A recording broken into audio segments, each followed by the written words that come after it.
ধৈর্য এমন একটা জিনিস যেটা নবীদের গুণ। প্রত্যেকটা নবী ধৈর্যশীল ছিলেন, প্রত্যেকটা নবী সবের ছিলেন, প্রত্যেকটা নবীকে আল্লাহ তাআলা শক্তির মতো একটা অসাধারণ ক্ষমতা দিয়েছিলেন। প্রিয় ভাইয়েরা, সবর হচ্ছে এমন একটি হাতিয়ার, এমন একটি যন্ত্র যা কখনো ব্যর্থ হয় না। সবর এমন একটি যন্ত্র যা কখনো বৃথা যায় না, এবং সবরকে আল্লাহ তাআলা এমন একটি তীর বানিয়েছেন যা কখনো লক্ষ্যভ্রষ্ট হয় না, এবং সবরকে আল্লাহ তাআলা এমন একটি দুর্গ বানিয়েছেন যা কখনো ধ্বংস হয় না। একটা বিষয় খেয়াল রাখেন, ওয়াসবিরু ইন্নাল্লাহা মা'আস সাবিরিন। আল্লাহ তাআলা বলেছেন তোমরা ধৈর্যশীল হও, এবং মনে রেখো যে সবর করে, যে ধৈর্যশীল হয়, তার সঙ্গী হয় একজন, তিনি কে? আল্লাহ তার সঙ্গী হয়। এখন প্রশ্ন হচ্ছে যে সবর, ওয়াই সবর ইজ মোস্ট ইম্পর্ট্যান্ট? সবরটা গুরুত্বপূর্ণ কেন? আমার চোখে চোখ রাখেন, আমি একটু বোঝাবার ট্রাই করি যে সবরটা গুরুত্বপূর্ণ কেন। আচ্ছা, একটু ফিল করেন যে আমাদের জীবনে একটা বিপদ আসছে। হয় আমার বাবা মারা গিয়েছে, আমার জব আমি লস করে ফেলেছি, জব হারায় গেছে, অথবা আমার কোনো ইনজুরি হয়েছে, কোথাও আঘাত লেগেছে। আচ্ছা বলেন তো, এই সমস্ত প্রত্যেকটা ড্যাঞ্জারে আমার দিকে তাকান, ধৈর্য ছাড়া কোনো গতি কি আছে? কোনো গতি নাই। There is no alternative way of সবর। সবরের কোনো প্রকার কোনো বিকল্প রাস্তা নেই। সবর হচ্ছে মুমিনের জীবনের সফলতার সবচেয়েতে বড় হাতিয়ার। তবে আমি আজকে আলোচনাটা একটু লম্বা করব, এই জন্য সবর এটা মেয়েদের জন্য জরুরি, ছেলেদের জন্য জরুরি, সবার জন্য জরুরি। কারণ পরীক্ষা শুধুমাত্র ছেলেদের জীবনেই আসে না, মেয়েদের জীবনেও পরীক্ষা আসে না নাই? একজন মেয়ে যে বিয়ে করেছে, আব্বা আম্মার ঘর সংসার সব ছেড়ে আসছে, এসে দেখছে যার জন্য সব ছেড়ে আসছে সে তার মতো না, স্বামী খারাপ। এরকম মাঝে মাঝে হয় না? তো এই যে মেয়েটার শ্বশুর বাড়ি খারাপ, শাশুড়ি খারাপ, স্বামী খারাপ, তার জীবনেও সবরের দরকার আছে না নাই? আরেকজন মেয়েকে না আপনি ভাবেন, যে মেয়েটা বিয়ে করেছে, জাস্ট মনে করেন 1 মাস হয়েছে, 1 মাস পরেই তার স্বামী মারা গিয়েছে, বিধবা হয়ে গিয়েছে। এই মেয়েটার জীবনও সবরের দরকার আছে না নাই? তার মানে লাইফের একটু গভীরভাবে ভাবলে বুঝবেন যে লাইফের প্রত্যেকটা স্টেপে স্টেপে ধৈর্যের বিকল্প কোনো রাস্তা হতে পারে। You must have to be patient. In every kind of situation, you must have to be patient. যতটা কষ্ট আসুক না কেন, ধৈর্য আমরা হারাবো না। রাজি আছেন তো ইনশাআল্লাহ? আচ্ছা, আমি কোরআন থেকে কিছু এক্সাম্পল দিব ধৈর্য কাকে বলে, নবীদের ধৈর্য কেমন ছিল, এবং আমি হাদিস থেকেও কিছু এক্সাম্পল দিব যে কিভাবে আমরা ধৈর্যশীল হতে পারি। এবং মহিয়সী নারী যারা ছিল, যেমন আম্মাজান আয়েশা রাদিয়াল্লাহু তাআলা আনহা, এবং নবীজির ফার্স্ট ওয়াইফ যিনি ডিভোর্সি ছিলেন, তিনি হচ্ছেন খাদিজাতুল কুবরা রাদিয়াল্লাহু তাআলা আনহা, যাকে নবীজি বিয়ে করেছিলেন কত বছর বয়সে বলতে পারবেন? 40 বছর। কত বছর? তার জীবন থেকে আমরা সবরের শিক্ষা কেমন করে নিতে পারি? আয়েশা রাদিয়াল্লাহু তাআলা আনহার জীবন থেকে আমরা সবরের শিক্ষা কেমন করে নিতে পারি? আমরা এখান থেকে শিক্ষা গ্রহণ করার ট্রাই করবো। সকলে বলেন ইনশাআল্লাহ। আচ্ছা, ফর এন এক্সাম্পল, মনে করেন কেউ আপনাকে অপবাদ দিয়েছে, আপনি কাজটা করেন নাই, আপনি এই ক্রাইমটা করেন নাই, তাও মানুষ আপনাকে ব্লেম করছে। আপনার কোনো হারাম অ্যাফেয়ার নাই, মানুষ আপনাকে ব্লেম করছে যে আপনার একটা হারাম অ্যাফেয়ার আছে। এটাকে আমরা বাংলাতে বলি অপবাদ। আমরা বলি কি? অপবাদ বা তহমত। আমি যেটা করি না সেটা মানুষ আমাকে মনে করে এবং আমাকে ব্লেম করে, এটার নাম হচ্ছে অপবাদ। আমি জাস্ট ছোট্ট একটা হাদিস বলবো। আগে প্রশ্ন করি, নবীজির একজন কুমারী স্ত্রী ছিলেন, যেই একমাত্র স্ত্রী, কখনো বিয়ে করেন নাই, তার ডিভোর্স হয়নি, তার স্বামী মারা যায়নি। তার নামটা কি প্রিয় ভাইয়েরা? আয়েশা রাদিয়াল্লাহু তাআলা আনহা। ছোট্ট একটা হাদিস শেয়ার করছি। নবীজির মোট স্ত্রী ছিল কয়জন বলেন তো? 11 জন। জোরে বলেন কয়জন? 11 জন। 11 জন স্ত্রীকে নবীজি ঘুরতে নিয়ে যেতেন। তবে এটা একটা সিস্টেম ছিল, লটারি সিস্টেম। নবীজি একটা বাক্সে সবার নাম লিখে রাখতেন, যার নামটা উঠতো তাকে নবীজি ঘুরতে নিয়ে যেতেন। সুবহানাল্লাহ পড়ে। What an amazing system. যার নাম উঠতো তাকে নবীজি নিয়ে ঘুরতে যেতেন। তো একবার নবীজি লটারি করলেন, একটু মনোযোগ দিয়ে শুনতে হবে। লটারি করার পরে আম্মা জানা আয়েশা রাদিয়াল্লাহু তাআলা আনহার নামটা লটারিতে উঠল, নবীজি ঘুরতে নিয়ে গেলেন। এটা একটু লম্বা স্টোরি, বাট আপনাকে মনোযোগ দিয়ে শুনতে হবে, কারণ এখানে একটা অনেক বড় সবরের শিক্ষা আছে। সেই যুগে ঘুরতে যাওয়া হতো মেয়েদেরকে নিয়ে, ওয়াইফদেরকে নিয়ে। এটাকে বলা হতো হাউদাজ, আমরা বলি এটাকে পালকি। আগের যুগে বিয়ে হতো কিসে করে? পালকিতে করে। হাউদাজ এটাকে আমরা আরবিতে বলি পালকি। পালকিতে চড়ে বিয়ে হতো, হতো না? আগের যুগে এটা সিস্টেম ছিল। তো তখনকার যুগে এভাবে পালকিতে চড়ে ঘুরতে নিয়ে যাওয়া হতো। তো আম্মা জান আয়েশা রাদিয়াল্লাহু তাআলা আনহাকে পালকিতে চড়ে নিয়ে যাওয়া হচ্ছে ঘোরার জন্য। তো যখন কাম ব্যাক করবে বাসার দিকে, এক্স্যাক্টলি ওই সময় এসে আম্মা জান আয়েশা রাদিয়াল্লাহু তাআলা আনহার প্রকৃতির চাপে তিনি প্রকৃতির ডাকে সাড়া দেওয়ার জন্য বের হন, মানে পালকি থেকে নামেন। যেটা হয় সেটা হচ্ছে পালকি থেকে নামার পরে উনি একটু দূরে যান প্রকৃতির ডাকে সাড়া দেওয়ার জন্য। এখন মজার বিষয় হচ্ছে আম্মা জান আয়েশা রাদিয়াল্লাহু তাআলা আনহা ছিলেন, she was slim, she was not fat. উনি খুব চিকন ছিলেন, মোটা ছিলেন না, চিকন ছিলেন। চিকন মানুষ কোথাও উঠলেও বোঝা যায় না, নামলেও বোঝা যায় না, কারণ সে স্লিম বডি বিলং করে। মোটারা কোথাও উঠলে দেখবেন মাঝে মাঝে মোটারা রিক্সায় উঠলে রিক্সার জায়গায় থাকে না বসা। তো এটা হচ্ছে বডির ডিফারেন্স। তো কি হলো, উনি যখন প্রকৃতিটাকে সাড়া দেওয়ার জন্য গেছেন, যেই সাহাবি পালকিটা টানছিল, পালকিটা নিয়ে যাচ্ছিল, ওই সাহাবি বোঝে নাই যে আসলেই আম্মা জান আয়েশা উঠেছেন নাকি উঠেন নাই। যেহেতু উনি স্লিম ছিলেন, উঠলেও যা, না উঠলেও উনি নিয়ে চলে আসছে। আম্মা জান আয়েশা রাদিয়াল্লাহু তাআলা আনহা যখন প্রকৃতির ডাকে সাড়া দিয়ে ফিরে আসেন, দেখছেন পালকি নাই। পালকি কোথায়? পালকি আর নাই, পালকি চলে গিয়েছে, কারণ সে ভেবেছে এখানে আয়েশা রাদিয়াল্লাহু তাআলা আনহা আছেন। তো উনি যখন ফিরে আসলেন, দেখলেন পালকি নেই, তখন উনি খুব সবরের সাথে অপেক্ষা করলেন। যখন দেখলেন অপেক্ষা করেও আসছে না, তখন তিনি কি করলেন জানেন? সুন্দর করে মরুভূমিতে শুয়ে পড়লেন চাদর মুড়ি দিয়ে। চাদর মুড়ি দিয়ে শুয়ে পড়লেন। অনেক লম্বা স্টোরি, আমি প্রেসাইজলি বলছি, but there is a lesson, very important lesson, অনেক গুরুত্বপূর্ণ একটা শিক্ষা আছে। তো যখন নবীজি দেখলেন যে আয়েশা নেই রাদিয়াল্লাহু তাআলা আনহা, উনি একজন সাহাবীকে লস্ট অ্যান্ড ফাউন্ডের দায়িত্ব দিয়েছিলেন, যে কে হারাচ্ছে, কে সফরে আছে, কে নেই, এটা খোঁজাখুঁজির জন্য। যেমন যদি আপনারা কখনো পিকনিকে যান, দেখবেন যে একজন লোক থাকে যে মাইক নিয়ে ডাকে, অমুকে আসছে কিনা, অমুকে বাসে উঠেছে কিনা। এরকম পিকনিকে হয় কি হয় না? হয়। ডাকে, কোথায় কে আছো, কে মিসিং আছো, বের হয়ে আসো। তো যেই সাহাবীকে নবীজি দায়িত্ব দিয়েছিলেন তার নাম হচ্ছে আব্দুল্লাহ ইবনে মুআত্তাল। আব্দুল্লাহ ইবনে মুআত্তাল রাদিয়াল্লাহু তাআলা আনহু। উনি এবার আয়েশা রাদিয়াল্লাহু তাআলা আনহাকে খোঁজা শুরু করলেন।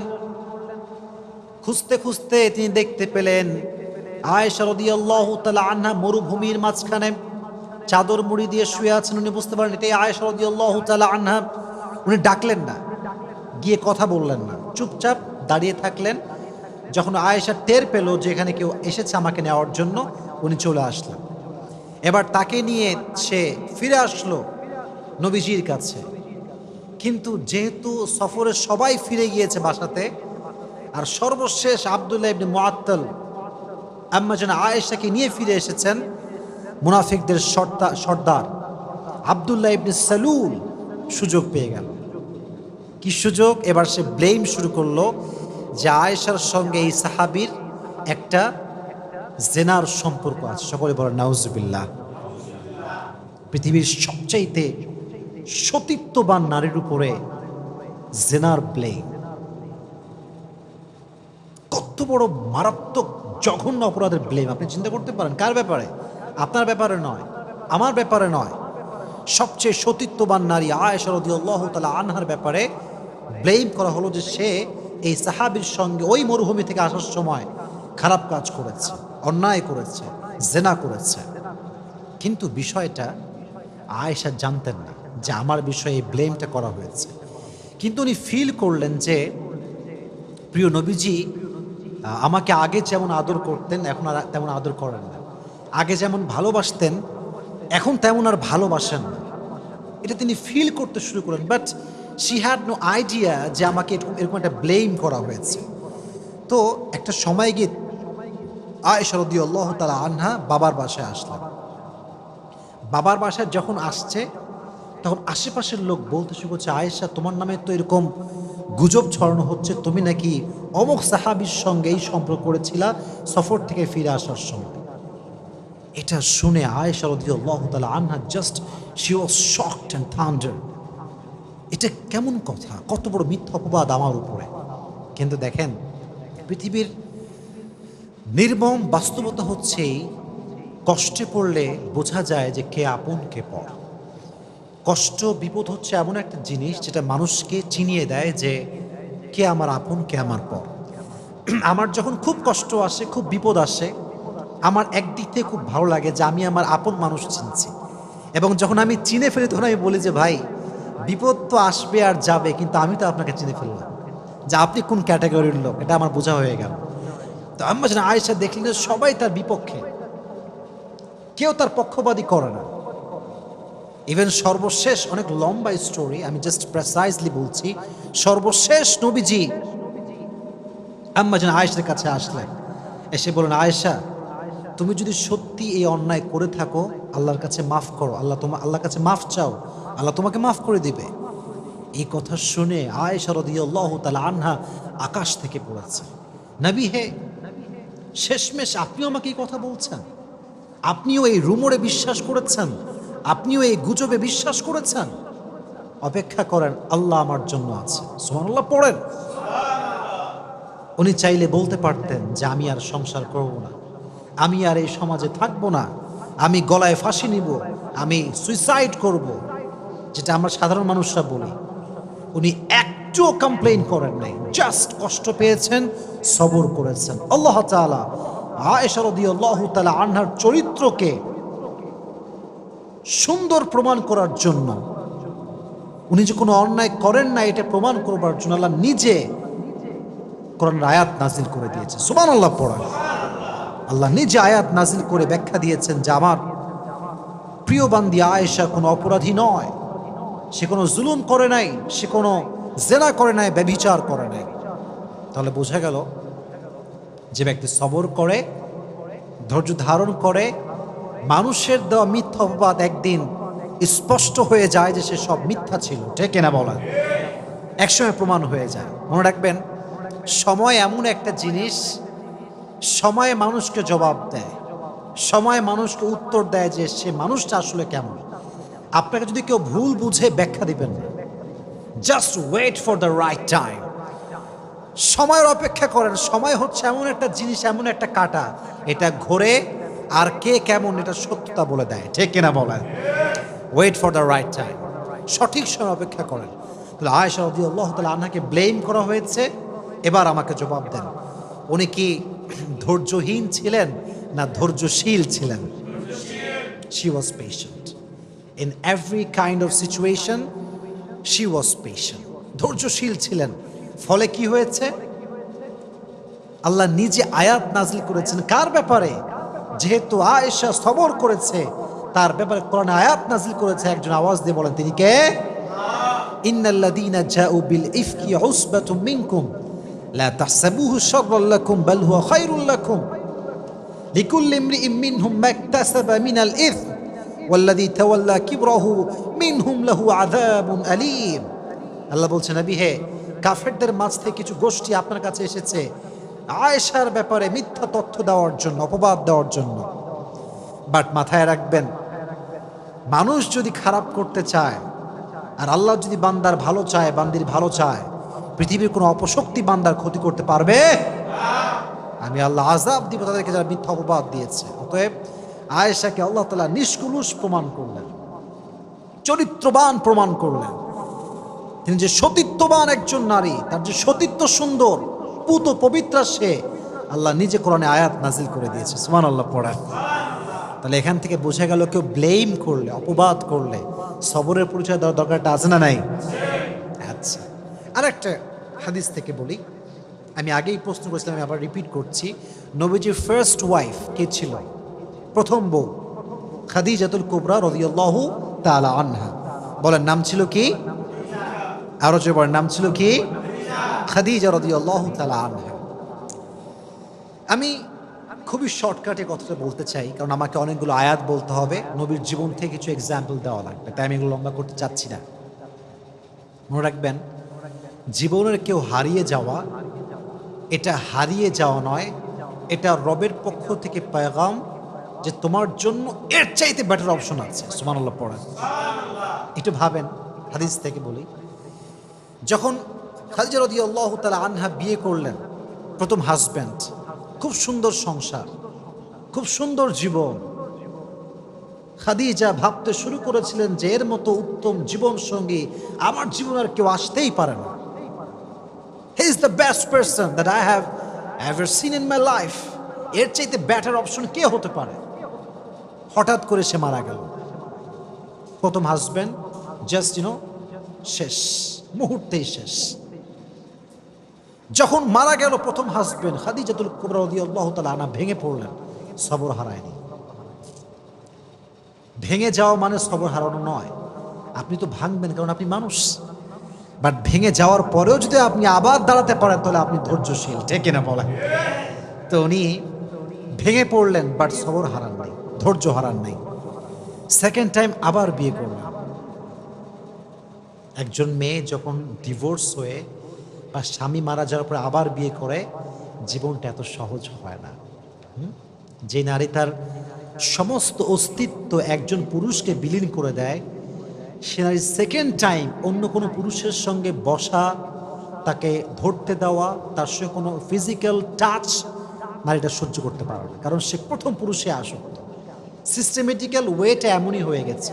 কোনো মেয়ে যদি বিয়ে করে, তার ফার্স্ট হাজব্যান্ড যে, সে তার প্রতি আজীবন দুর্বল থাকে, কারণ তার প্রথম টাচটা সে তাকে করেছে, হালাল টাচ যেটাকে আমি বলি। তো নারীদের এটা অনেক বেশি কষ্ট হয়, সাফার করে নারীরা। মনে রাখবেন, স্পর্শ নারীর জন্য বেশি সেন্সিটিভ পুরুষের চাইতে, কারণ পুরুষের যেই ভার্জিনিটি, এটা নারীর চাইতে বেশি দামি নয়। আল্লাহ নারীর সতীত্বকে যে সম্মান দিয়েছে, সে সম্মান পৃথিবীর কিছুকে আল্লাহ তাআলা দেয়নি। সুবহানাল্লাহ পড়ায়। এই জন্য নারী যখন ডিভোর্সি হয়ে যায়, তখন নারী অন্য কোনো পুরুষকে সহজে অ্যাকসেপ্ট করতে পারে না, খুব কষ্ট হয়। ওই প্রথম স্মৃতিগুলো বারবার চোখের সামনে ভেসে ওঠে। কথা ঠিক কিনা বলেন? তো ফার্স্ট বিয়ে, স্বামী মারা গেছে। সেকেন্ড টাইম খাদিজার আব্বাজান অনেক বড়, he was the biggest business magnate, অনেক বড় ব্যবসায়ী ছিলেন। বুঝিয়ে শুনিয়ে সুন্দর একজন যুবকের সঙ্গে আবার বিয়ে দেন, এবং এই সংসারটা একটু লম্বা হয়, এবং সেখানে বাচ্চাও আসে, ছেলে সন্তান হয়। সুবহানাল্লাহ পড়া। বিয়ের পরে স্বামীর ভালোবাসা একটা আদর, এটা একটা ভালোবাসার পয়েন্ট। আবার যদি সেই স্বামীর ঘরে সন্তান আসে, ওখানে আরো ভালোবাসা আছে না নাই? আবার মারা গেল, সেকেন্ড স্বামীও মারা গেল। এইভাবে যখন স্বামী মরতে শুরু করেছে, খাদিজা রাদিয়াল্লাহু তাআলা আনহা ফাইনালি ডিসাইড করলেন যে I will never ever get married again, এটাই লাস্ট, আর বিয়ে করব না। জীবনে যাই হোক আমি সবর করব এবং আমি স্থির থাকবো, আমি আর বিয়ে করব না। তিনি ভেবেছিলেন ফার্স্ট অপশনের চাইতে সেকেন্ড অপশন বেটার হবে না। আবার যখন সেকেন্ড জনকে পেয়ে গিয়েছেন, তিনি যখন মারা গিয়েছেন, ভেবেছেন যে পৃথিবীতে আর কোনো এর চাইতে ভালো হতে পারে না। কিন্তু কেউ না জানলেও সত্য জানে একজন, তিনি কে? ধৈর্যশীল ছিলেন, সবর করেছেন, নিয়ত করেছেন বিয়ে করব না, বাট সবর ছিল কি ছিল না? রেজাল্ট কি হয়েছে? রেজাল্ট দেখেন, ব্যবসা করেছেন, গরিব মানুষদেরকে সহযোগিতা করেছেন, নিজেকে কাজে ব্যস্ত রেখেছেন, বিজনেস সামলেছেন। আল্লাহ তাআলা সবরের বিনিময় হিসেবে, ধৈর্যের বিনিময় হিসেবে শেষ নবীকে তার প্রথম স্বামী হিসেবে কবুল করেছে। সুবহানাল্লাহ। এটা হচ্ছে সবরের রেজাল্ট। মানে আমার কাছে এই হাদিসটা the best example, the best example. এর কারণে এই যে জেনারেশন আমরা আছি, এখানে কারোর জীবন থেকে কেউ হারায় গেলে তারে আর খুঁজেই পাওয়া যায় না। সে গাঁজা খায়, মদ খায়, তার জীবন যৌবন শেষ হয়ে যায়। মাথায় রাখবেন, কেউ চলে যাওয়ার অর্থ হচ্ছে সে চলে যায় নাই, তাকে আল্লাহ নিয়ে গেছে। আর আল্লাহ যদি কাউকে নিয়ে যায়, আল্লাহর মেসেজ হচ্ছে এইটা যে আমি ওরে নিছি, এর মানে হচ্ছে আমি তোকে এর চাইতে বেশি উত্তম দান করবো। সুবহানাল্লাহ পড়েন। তাহলে বোঝা গেল, প্রিয় মানুষ মারা যাক, হারিয়ে যাক, চলে যাক কোথাও অজানা জায়গায়, কোনো সমস্যা নেই। আমি তো সবর করেছি, আমি তো ধৈর্যশীল বান্দা। আমাকে পরীক্ষা নিচ্ছে একজন এবং এর ফলাফল দিবে একজন। আওয়াজ দিয়ে বলেন তিনি কে? So every kind of situation, in every kind of situation you must have to be patient. প্রত্যেকটা অবস্থানে আমরা ধৈর্যশীল হব। রাজি আছেন তো ইনশাআল্লাহ? আল্লাহ সবাইকে ধৈর্যশীল হওয়ার তৌফিক দান করুন। সকলে পড়া আমিন। এবার আসেন কিছু নবীদের এক্সাম্পল দেই যারা ধৈর্যের পরিচয় দিয়েছেন। আমি একটু পরীক্ষা করি আপনাদের সবাইকে, দেখি আপনারা কতটুকু ক্যাচ করতে পারেন, গ্যাস করতে পারেন। একজন নবী ছিলেন যে নবীর পুরো শরীরে পোকা ধরে গিয়েছিল, পুরো শরীরটা পোকা খেয়ে শেষ করতে যাচ্ছিল। নবীর নামটা কি ছিল? আইয়ুব আলাইহিস সালাতু ওয়াস সালাম। দীর্ঘ 12 বছর পোকা তার শরীরে ভর করেছিল। আমাদের একটু অসুখ হইলে আমরা বলি যে আয় রে মানুষ, আল্লাহ মনে হয় মানুষ পায় না, আমি একাই মনে হয় দুনিয়াতে, পৃথিবীতে মনে হয় আর কোনো মানুষই নাই, আল্লাহ খালি আমারই পায়, আমি কি দুনিয়াতে একা, আর কেউ কি নাই? 12 বছর সহ্য করেছে। পোকা উঠতে উঠতে যখন জিহবায় এসেছে, তখন আইয়ুব মুখ খুলেছে। ওয়াইয়ুবা ইয নাদা রাব্বাহু আন্নী মাসানিয়াল দুররু ওয়া আনতা আরহামুর রাহিমিন। দোয়া করার একটা সিস্টেম আছে। আমি জুমার লেকচারে বলেছিলাম, দোয়ার একটা কোয়ালিটি আছে, চাওয়ার মাঝে একটা গুণ আছে। দেখেন, উনি বলেন নাই যে আল্লাহ তুমি আমাকে এই রোগ কেন দিলা, ঠিক করে দাও, বলেন নাই। আন্নী মাসানিয়াল দুররু ওয়া আনতা আরহামুর রাহিমিন। আল্লাহ আমি তো বিপদে আছি, তুমি তো রহমান। কথার ভাঁজ দেখেন। আমি আমার আব্বাকে বলছি, আব্বা আমি সকাল থেকে খাই নাই, খাবার কিন্তু চাই নাই, আমি না খেয়েছি আর তুমি আমার আব্বা, এটা বললেই না, আব্বা বুঝে যাবে যে আমার ছেলের এখন খাবার দরকার। আইয়ুব আলাইহিস সালাতু ওয়াস সালাম হি নেভার কমপ্লেইনড। উনি বলেছেন, আল্লাহ আমি কষ্টের ভেতরে আছি আর তুমি তো রহমান, আর রহমান তো কারো কষ্ট সহ্য করতে পারে। কখন বলেছেন? যখন এই পোকা উঠতে উঠতে তার জিহবায় চলে এসেছে। আল্লাহকে বলছে, আল্লাহ পুরো শরীরটা আমার খেয়ে ফেলুক, কিন্তু যে জিহবা দিয়ে আমি তোমার জিকির করি সেটা যদি পোকা নষ্ট করে ফেলে, আমি তো তোমাকে আর ডাকতে পারবো না, তুমি আমাকে রহম করো, তুমি আমাকে রহম করো। এই সবর যে করেছে, আল্লাহ তাআলা ডাকার সঙ্গে সঙ্গে তার সমস্ত রোগকে ধূলিসাৎ করে তাকে আল্লাহ তাআলা শেফায়ে আজলা কামিলা দান করে দিয়েছে। সুবহানাল্লাহ। তাহলে বোঝা গেল, রোগ বালাই হচ্ছে ব্লেসিং, মার্সি, বারাকা ইন ইউর লাইফ। যদি মুমিনের কোথাও কোনো কাঁটাও ঢুকে যায়, এই যে আমরা কষ্ট পাই কাঁটা ঢুকলে, আল্লাহ কতটা দয়াময় দেখেন। কাঁটা ঢুকলেও আল্লাহ তাআলা বান্দার আমল নামার থেকে যে গুনাহ আছে এটাকে ঝরিয়ে দেয়। সুবহানাল্লাহ পড়েন। তাহলে বোঝা গেল, আজ থেকে অসুখ হলে আমরা ধৈর্য ধারণ করবো। রাজি আছেন তো ইনশাআল্লাহ? আর একটা এক্সাম্পল দেই সবরের। একজন নবী, আমি আবারও আপনাদেরকে প্রশ্নে ফেলছি, গ্যাস করতে হবে আপনাদের সবাইকে যে আমি কার নাম বলতে যাচ্ছি। একজন নবী যাকে মাছ খেয়ে ফেলেছিল, মাছের পেটে তিনি দীর্ঘদিন ছিলেন, তার নাম কি ছিল? ইউনুস। ইউনুস আলাইহিস সালাতু ওয়াস সালাম। নাম ছিল কি? ইউনুস আলাইহিস সালাতু ওয়াস সালাম। মাছের পেটে দীর্ঘদিন ছিলেন, আল্লাহর কাছে কমপ্লেন করেন না, অভিযোগ করেন নাই, ধৈর্যহীন হন নাই।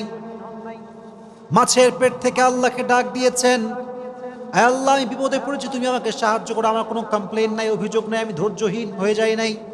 দোয়া করার সঙ্গে সঙ্গে আল্লাহ তাআলা মাছকে আদেশ করেছে, মাছ মুখ খুলে একটা বমি করার মতো একটা অ্যাক্ট করেছে। আল্লাহ তাআলা ইউনুসকে এই অ্যাক্টের মাধ্যমে, এই বমির একটা ধরনের মাধ্যমে মাছের পেট থেকে জীবিত উদ্ধার করে বের করে নিয়ে আসছে। সুবহানাল্লাহ। তাহলে বোঝা গেল, বিপদে পড়লে আপনাকে দোয়া করতে হবে। আল্লাহ আমারই পাইলো, দুনিয়াতে আর কেউ নাই, আমি মনে হয় একা, আল্লাহ কি পাইলা আমার তুমি। এটা ধৈর্যহীন হওয়ার পরিচয়। অতএব সবরও থাকবে, দোয়াও থাকবে। বলেন আমার সঙ্গে, সবরও থাকবে, সবর আছে যার সঙ্গে দোয়াও আছে যার, তার সফলতা কেউ আটকাতে পারবে না। সুবহানাল্লাহ পড়েন। আর একটা এক্সাম্পল দেয়, নবীর নাম গ্যাস করতে হবে আমাদের সবাইকে। একজন নবী যাকে আল্লাহ তাআলা ৮০ বছর পরে একটা সন্তান দিয়েছিলেন, সে নবীর নাম কি? ইব্রাহিম আলাইহিস সালাতু ওয়াস সালাম। নামটা কি?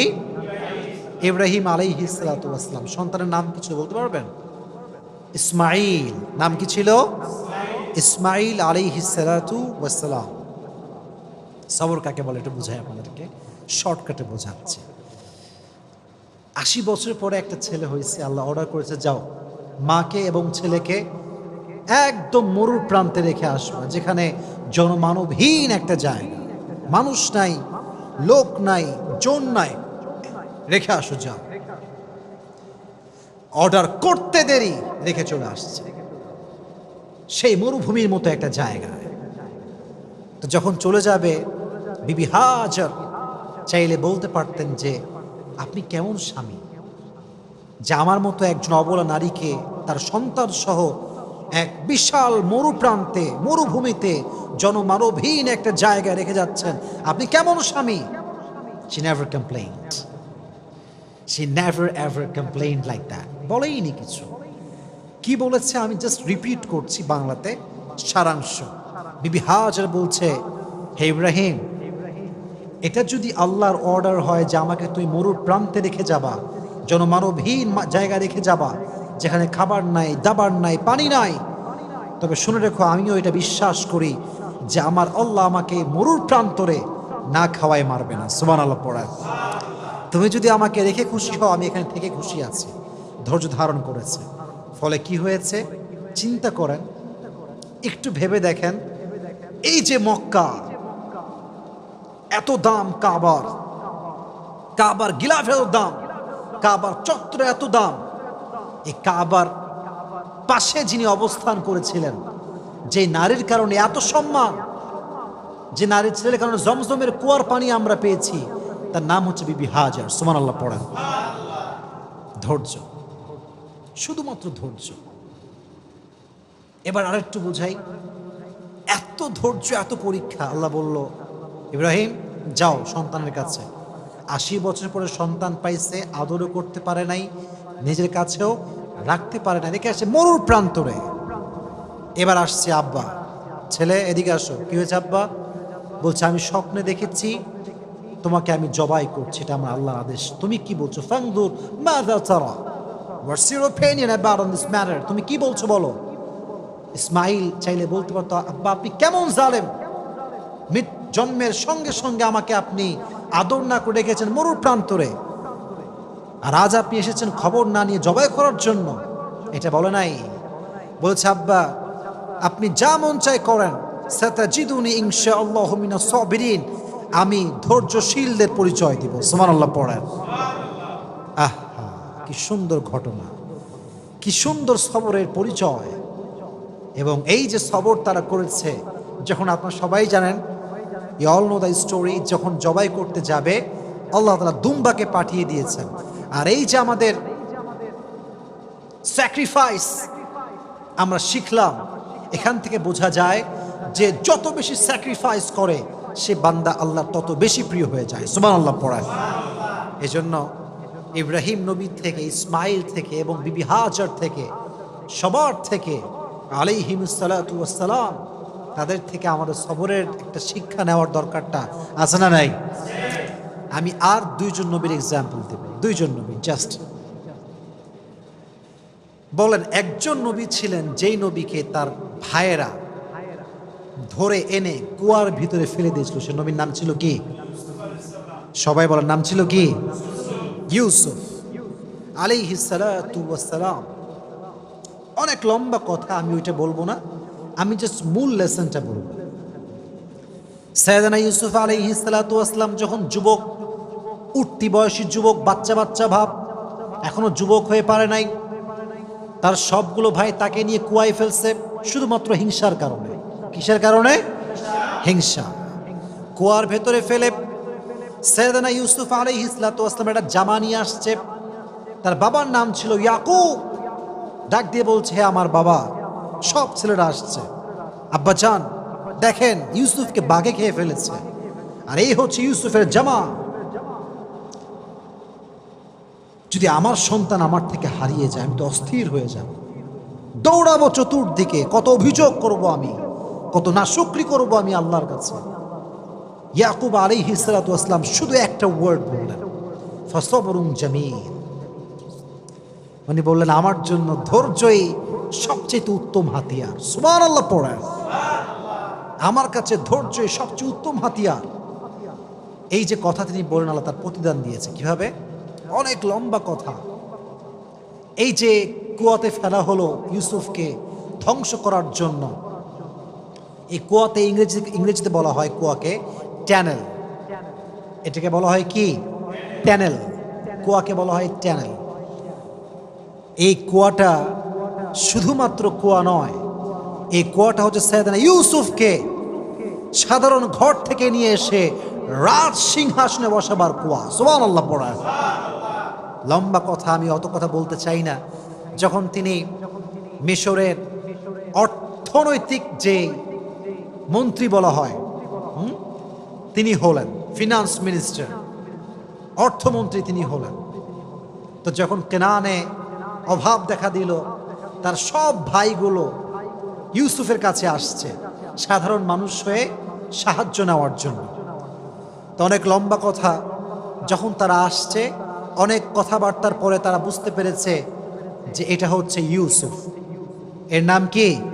ইউসুফ। তো ইউসুফ আলাইহিস সালাতু ওয়াস সালাম বলেন, যাও, তোমাদেরকে আমি মাফ করে দিলাম, এবং মাথায় রেখো, ইন্নাহু মাইয়াত্তাকি ওয়া ইয়াসবির ফাইন্নাল্লাহা লা ইউযিউ আজরাল মুহসিনিন। নিঃসন্দেহে যারা আল্লাহকে ভয় করে এবং ধৈর্যশীল হয়, তাদের বিনিময়কে আল্লাহ তাআলা কখনো নষ্ট করে দেয় না। সুবহানাল্লাহ। এবার তিনি সৈন্য নিয়ে, উট নিয়ে, ঘোড়া নিয়ে, ভাইকে নিয়ে ঘোড়ার পিঠে উঠে জাঁকজমকভাবে সবাইকে নিয়ে এসে তার বাবার সঙ্গে, যিনি বলেছিলেন ফাসবরুন জামিল, আমার জন্য ধৈর্যই সবচেয়ে বেশি শ্রেয়, সবচেয়ে বেশি সেরা, এই ধৈর্যের বিনিময়ে আল্লাহ তাআলা ইয়াকুবকে, সাইয়েদনা ইয়াকুবকে তার সন্তান ইউসুফ ফিরিয়ে দিয়েছে। সুবহানাল্লাহ পড়েন। তাহলে ইউসুফ আলাইহিস সালাতু ওয়াস সালামের জীবন থেকে আমরা শিক্ষা পেলাম এটা, যে সবর ছাড়া জীবনে কোনো গতি হতে পারে। সাইয়েদনা ইয়াকুব আলাইহিস সালাতু ওয়াস সালামের জীবন থেকে আমরা এটা বুঝলাম, সবর ছাড়া জীবনে কোনো গতি হতে পারে। এবার আসেন সর্বশেষ এক্সাম্পল। পৃথিবীতে ধৈর্যের প্রতীক ছিলেন একজন মানুষ, যার উপরে ধৈর্যশীল মানুষ জীবনে আর কেউ আসে নাই, পৃথিবীতে আর কেউ আসে নাই। He was out of any kind of comparison. তিনি ছিলেন সবচেয়ে ধৈর্যশীল। ধৈর্যের ক্ষেত্রে তার কোনো তুলনা হয় না, কোনো কম্পেয়ার হয় না। তিনি হচ্ছেন সাইয়্যিদুল কাউনাইন, সাইয়্যিদুল মুরসালিন, বিশ্ব মানবতার মুক্তির দূত নবী মুহাম্মদুর রাসূলুল্লাহ সাল্লাল্লাহু আলাইহি ওয়াসাল্লাম। ধৈর্যের প্রতীক, ধৈর্যের প্রতীক ছিলেন তিনি। মারাত্মক লেভেলের ধৈর্য ছিল তার। তার ধৈর্য যে কত বেশি আপনি চিন্তা করতে পারবেন না। একজন মানুষ যার এই ছোট্ট বয়সে সে তার মাকে হারিয়েছে, যখন সে পৃথিবীতে আসে নাই তার আগে তার বাবাকে হারিয়েছে, বড় হয়ে চাচাকে পেয়েছে, চাচা মারা গিয়েছে, দাদাকে পেয়েছে, দাদা মারা গিয়েছে, মাথার উপরে বট বৃক্ষ ছিল তার স্ত্রী খাদিজা, সেও মারা গিয়েছে। একটা মানুষ আর কত হারাতে পারে? একটা মানুষের সবচেয়ে বড় জায়গায় তো হচ্ছে আব্বা এবং মা। যার জীবনে বাপ মা নাই তার জীবন তো কিছুই নাই, তার পুরো জীবনটাই তো কষ্টে ভরা। নবীজি জন্মের আগে চলে গিয়েছে বাবা, জন্মের পরে চলে গিয়েছে মা, চাচা হারায় গেছে, দাদা হারায় গেছে, বিয়ে করেছে নিজের স্ত্রী খাদিজা, যে সমস্ত সম্পত্তি নবীর পায়ের সামনে বিলীন করে দিয়েছে ইসলামের জন্য, সেও মারা গিয়েছে। নবী কখনো আল্লাহর কাছে অভিযোগ করেন না যে আল্লাহ আমি তো তোমার নবী, তুমি তো আমার আল্লাহ, তুমি আমায় কেন কষ্ট দিচ্ছ? নবীজি কমপ্লেন করেন নাই, সবরের পরিচয় দিয়েছে। He was patient in every kind of situation. কখনো কমপ্লেন করেন না, অভিযোগ করেন নাই, প্রতিটা মুহূর্তে ধৈর্যশীল ছিলেন তিনি।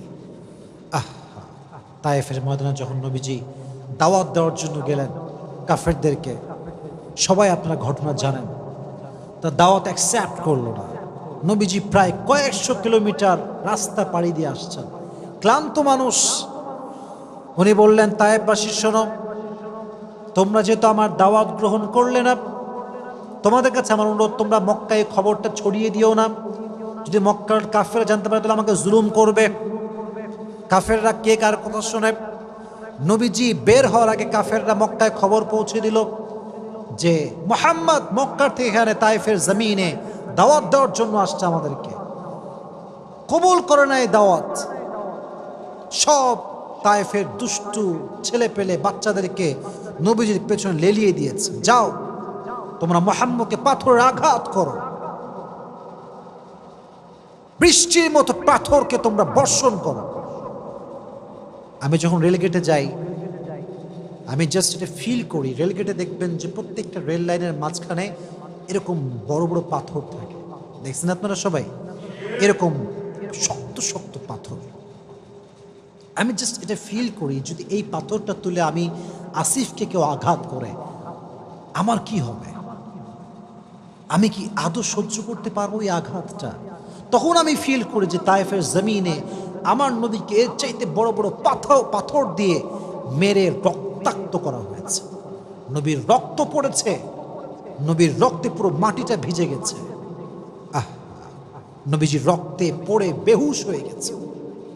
সাহাবী এসে ধরেছে, ধরে উঠাইছে, নবী হে এবার তো বদদুয়া করেন, এবার তো বদদুয়া করে ফেলেন, আর কত সহ্য করবেন?